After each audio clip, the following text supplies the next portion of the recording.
The front door creaked open as I walked inside, the familiar scent of home greeting me. Normally, this was the time when I'd find the kids bouncing around, toys scattered everywhere, and Linda, my wife, preparing something simple for dinner. But today, there was an odd silence. No clatter of toys, no sounds from the TV, just silence. Something was wrong. I walked further in, my footsteps echoing through the hallway. The house was eerily quiet, no laughter from the kids, no smell of dinner on the stove. My pulse quickened as I made my way toward the bedroom. When I reached the doorway, I froze. There she was, Linda, furiously tossing clothes into a suitcase. Her face was tight with anger, her movements sharp and mechanical. She barely looked up when I stepped inside. Her expression twisted with something that was more than just frustration. It was colder than that. "What the hell is going on, Linda?" My voice broke the silence, carrying a weight of confusion and fear I hadn't expected to feel today. She didn't stop packing. Her hands moved quickly, folding clothes with angry precision. "I'm leaving, Chris," she said flatly, her voice laced with venom. "I'm done with this pathetic excuse for a life." "What?" My throat tightened. "What do you mean you're leaving? What's going on? Where's this coming from?" She zipped up a suitcase and threw another onto the bed, still avoiding my eyes. "You really don't get it, do you?" She laughed bitterly, shaking her head as if the answer was obvious. "I'm sick of living paycheck to paycheck with you. I'm tired of struggling, of waiting for you to magically make something of yourself. I can't take this anymore." I stood there, stunned. "We've had tough times before, Linda. This isn't new, but we've always managed, haven't we? We've got the kids, the house, a family." "Oh, spare me this speech," she snapped, her voice rising as she whipped around to face me. "You and your stupid dreams. It's always one day we'll be okay. One day I'll make it. I don't have time to wait for that one day anymore." My heart pounded, my mind scrambling to keep up. "Linda, we're in this together, we can," I said. "I'm not waiting anymore," she screamed, cutting me off. Her eyes burned with frustration, but beneath it, there was something else, contempt. "You think I want to keep living like this? You think I want to keep living with someone who can't even give me what I need?" she asked. "What the hell are you talking about?" I asked, my voice rising. "We're married, Linda. We're supposed to figure things out together." She stopped packing and finally looked at me, her eyes cold and hard. "I found someone else." The room went silent. Those words hit me like a punch to the gut. My chest tightened, disbelief clawing at me. "What do you mean, someone else?" I asked, my voice shaking now. She didn't flinch. "Someone who's younger, richer, someone who can actually provide for me. Unlike you." My hands trembled as I stepped closer. "Linda, we have a family. What about the kids? What about everything we've built?" She sneered, her lips curling in disdain. "Everything we've built? Don't make me laugh, Chris. You think I care about this pathetic house or the kids? I've been stuck in this dead-end life long enough." My stomach churned. "The kids? You don't care about our kids?" I asked, my voice breaking. "I'm done pretending," she said coldly. "He's got more than you could ever offer. He's got money, power, and let's just say he's better in bed, too." I stared at her, the blood draining from my face. "What the hell are you talking about?" She gave me a mocking smile. "Let's be real, Chris.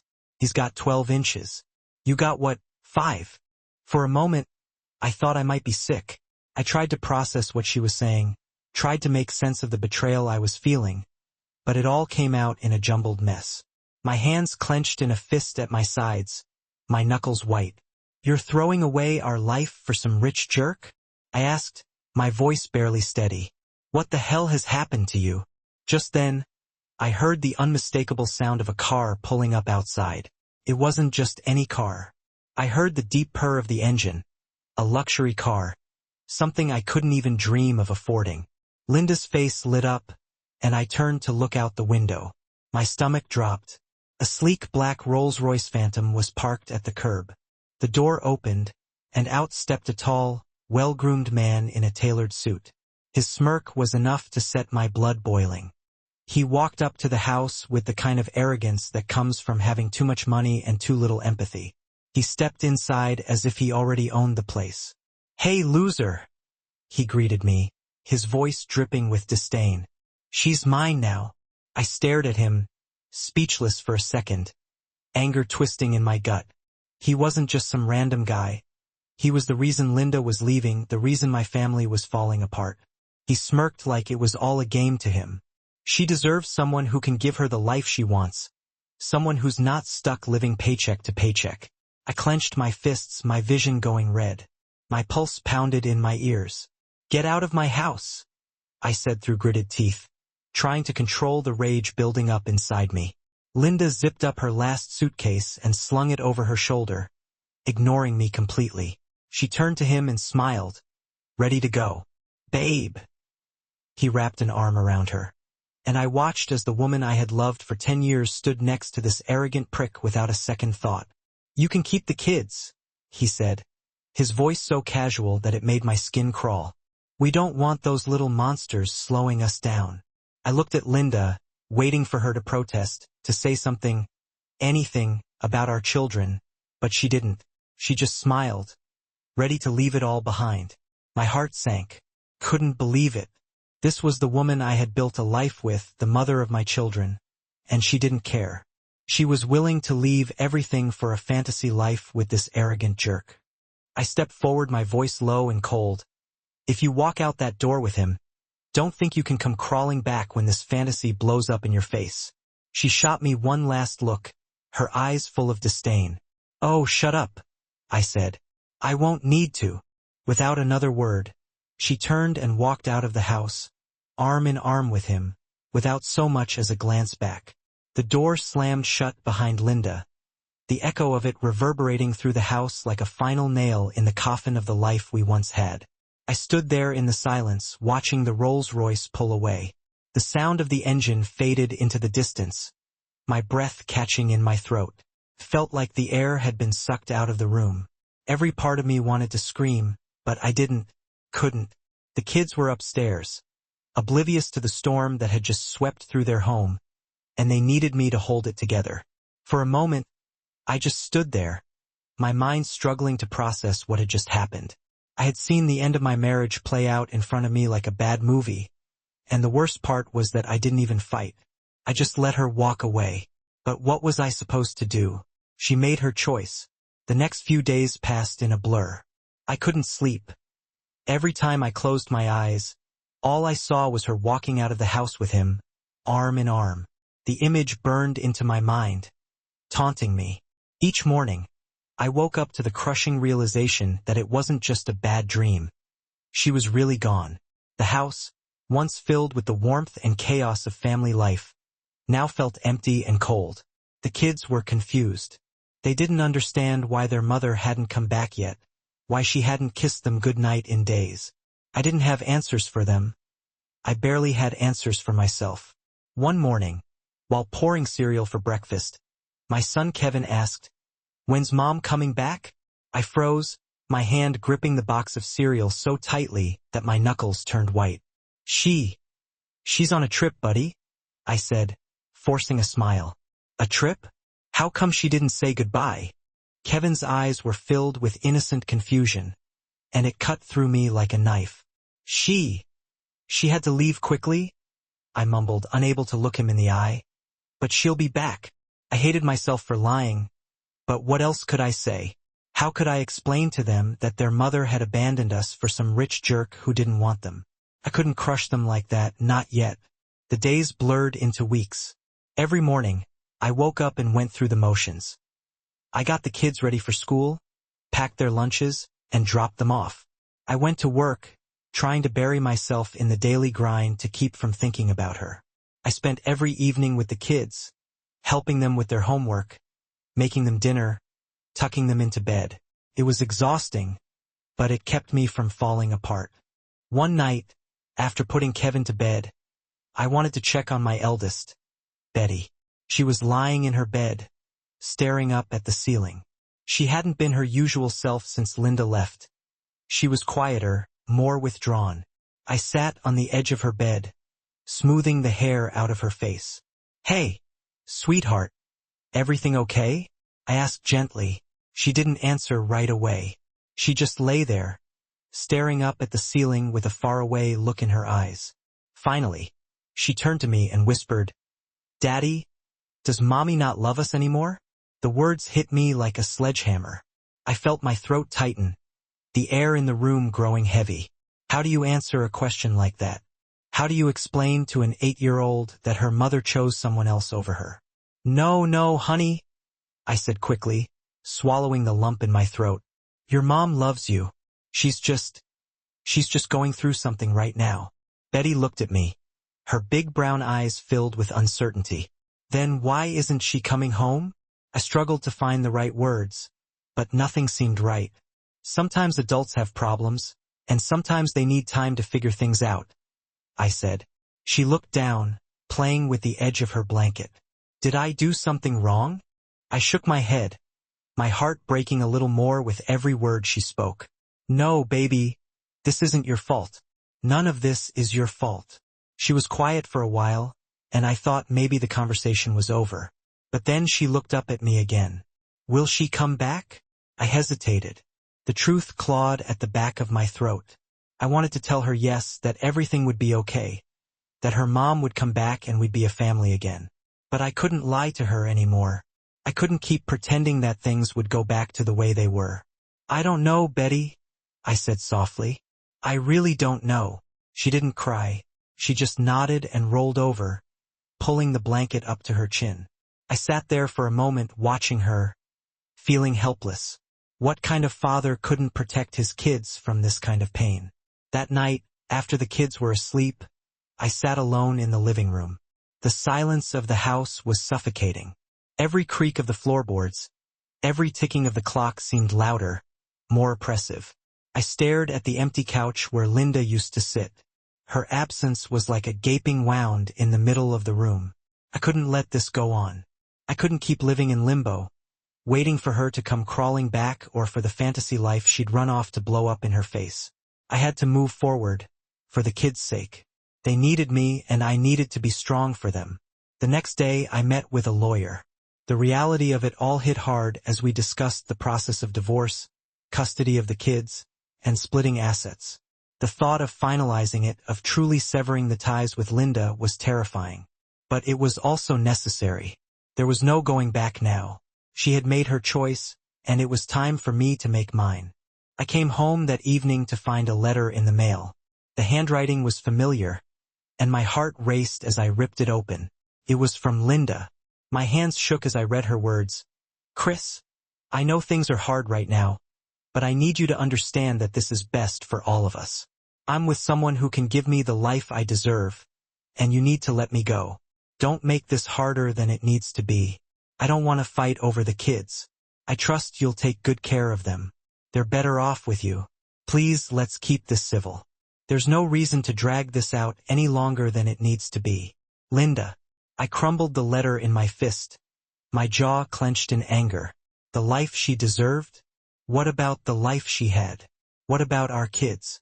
She didn't even want to fight for them. She just wanted to wash her hands of us and move on. It was like we never meant anything to her at all. I tossed the letter in the trash and stood there for a moment, staring at the mess of papers and old bills. She was gone for good this time, but that was okay. I was going to be okay, and the kids, my kids, they were going to be okay too. We didn't need her. The fallout had begun, but from that moment on, I knew one thing for sure. We were going to survive this no matter what. Months passed, and life settled into a new normal. It wasn't easy. Mornings were a rush of making breakfast, packing lunches, and getting the kids off to school. Evenings were a whirlwind of homework, dinner, and trying to keep the house somewhat together. But despite the chaos, we found a rhythm, a routine. It was rough at first, especially for the kids. They missed their mother, asked about her constantly. But over time, the questions became fewer, and so did the pain. I threw myself into work, using the anger and betrayal as fuel. Linda had left me broken, but I wasn't going to stay that way. I was determined to prove, not just to her but to myself, that I could build something better. I stopped waiting for good things to happen and started making them happen. Every morning before dawn, I was up and grinding. I took on more clients, learned new skills, and started expanding my business. The long hours at the office became my escape, and before long, the hard work started paying off. My business grew, and so did my income. Slowly but surely, the weight of living paycheck to paycheck began to lift. The kids noticed the changes too. New clothes, better dinners, a nicer car. We weren't struggling anymore. Things were finally looking up. But despite the success, a part of me never stopped thinking about her. Linda, not because I missed her, but because of how she had humiliated me. The image of her walking out with that smug bastard Travis never left my mind. It stayed with me, haunting my thoughts late at night, fueling my every move during the day. Meanwhile, Linda and Travis flaunted their lavish lifestyle on social media. Photos of expensive dinners, exotic vacations, and luxury cars were all there for the world to see, as if they wanted to rub it in my face. But the thing about people like Travis is that they're never satisfied. The life he gave Linda was built on arrogance and excess, and a need for constant validation. And from what I heard through the grapevine, it wasn't long before the cracks in their perfect little world began to show. I started hearing rumors from mutual acquaintances. Travis had a wandering eye, and it wasn't long before he found someone else, someone younger, flashier. Linda had become old news, a relic of his past conquests. When I heard about his affair with some 22-year-old model, I almost felt sorry for her, almost. But then I remembered the look on her face the day she walked out. The smirk, the arrogance. She had chosen this life. Then came the day I had been waiting for. It was a Saturday afternoon. I was home with the kids, folding laundry, while Betty and Kevin played in the living room. The doorbell rang. I glanced out the window, and my heart skipped a beat. Standing on the front porch was Linda, looking like a shadow of the woman who had walked out on me months ago. Her once perfect makeup was smeared, her hair unkempt, and her eyes were red and swollen from crying. I walked to the door. My mind already knew where this was going. I opened it, and for a moment neither of us spoke. She just stood there, staring at me with tears brimming in her eyes. "Chris," she started, her voice weak and trembling. I leaned against the door frame, arms crossed. "What do you want, Linda?" She swallowed hard, clearly trying to hold it together. I made a mistake," she said, her voice cracking. "Travis, he left me. He found someone younger and he's broke. Chris, he lost everything. The businesses, the cars, the money. It's all gone." I stared at her, my face expressionless. Inside, I felt a twisted sense of satisfaction, but I kept it buried. "Why are you telling me this?" Linda's eyes filled with desperation. "Because I was wrong. I should never have left you. I see that now. I was stupid, Chris. I thought I wanted something better. But there is no better. I want to come back to you, to the kids. Please, let's start over. I'll do anything. I'll make it right." I let out a bitter laugh, shaking my head. "You want to come back after everything? After you threw our life away for some fantasy? You expect me to just forget about all of that?" Tears rolled down her cheeks as she stepped closer. "I know I don't deserve it, but I love you, Chris. I always have. I just got lost." "Lost?" I repeated, my voice rising with anger. "You weren't lost, Linda. You made a choice. You chose him. You chose to walk out on me, on our kids, because you thought the grass was greener. Now that it's dead, you want to come back." She reached for me, her hands trembling. "Please, Chris, I'm begging you. The kids. I cut her off, my voice cold. "You don't get to use them as a bargaining chip. You abandoned them, Linda. You left them without a second thought. They don't even ask about you anymore. Do you know why? Because they hate you for what you did. You left us for someone who didn't even want them. They haven't forgotten that." Her face crumpled, and she sobbed, her hands clutching at her chest. "I know I hurt them. I know I hurt you, but I can make it right. I'll be better," I said firmly, cutting her off again. "You're not coming back. You made your choice, and now you get to live with it." Linda's sobs grew louder, but I felt nothing. The woman standing in front of me wasn't the Linda I had once loved. She was a stranger now, a ghost from a past I no longer cared to revisit. "I'm living a happy life now," I said, stepping back inside with my new wife. Her eyes widened in shock. "New wife?" I nodded. "Yes, Linda," I interrupted. "I moved on. I found someone who actually cares about me and the kids. She's everything you're not. Loyal, kind, loving. And she doesn't care about the size of my bank account or anything else you threw in my face." Linda's face twisted in pain as she stumbled backward, wiping her tears, looking utterly defeated. I didn't know," she whispered. "Of course you didn't," I replied, my voice sharp. "You were too busy living your fantasy. Well, that fantasy is over, and so is this conversation." Linda took a deep breath, trying to steady herself. "Chris, please," she pleaded. I didn't respond. I simply stepped back and closed the door in her face. For a moment, I stood there, listening to her soft sobs on the other side. Then slowly her footsteps retreated down the porch steps. I turned and walked back to the living room. Betty and Kevin looked up from their toys, oblivious to the storm that had just passed outside. I knelt down and hugged them both, feeling the warmth of their small bodies against mine. We didn't need her. We were better off without her. And for the first time in a long time, I felt at peace. Life had a way of surprising you when you least expected it. For me, the shock of Linda's betrayal had initially felt like the end of everything. But as the months went on, I realized that it was only the beginning, the start of something better than I ever could have imagined. My business was thriving after Linda left. I had thrown myself into work, building something from the ashes of my old life. Each success felt like a step away from the pain, a step towards independence and happiness. I'd expanded my client base, invested smartly, and now I was in a position I hadn't thought possible a year ago, financially secure with the freedom to live life on my terms. One afternoon, I was sitting in my office going over some figures when I heard the sound of laughter from the living room. It was a sound that filled the house, the kind of laughter that hadn't been there in the final years of my marriage to Linda. I put the papers down and walked toward the source of that happiness. Betty and Kevin, my two beautiful children, were playing in the backyard, chasing each other around the lawn. And there she was, my new wife Deborah, watching them with a smile. She looked up as I approached, her eyes warm and full of the love I had long thought I'd lost. She reached out and took my hand as I stood beside her, pulling me into the circle of joy that now defined our home. "Look at them," she said softly, her voice filled with awe as we watched the kids together. "They're so happy." I agreed, my voice quiet as I squeezed her hand.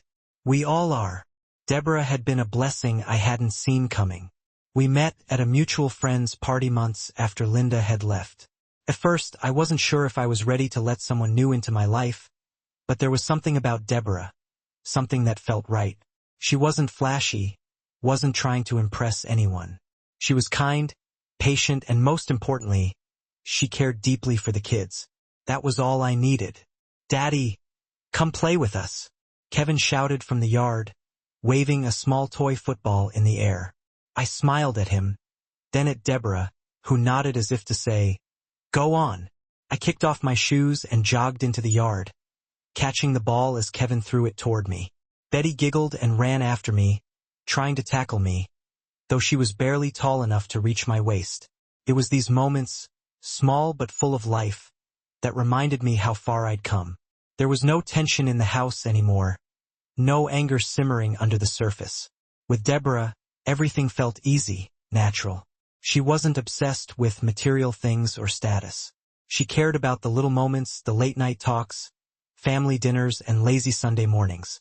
It was the kind of life I hadn't even realized I wanted until I had it. And as for Linda, well, she was nowhere to be found in this new chapter of my life. The last time I had seen her, she had been standing on my doorstep, broken and desperate.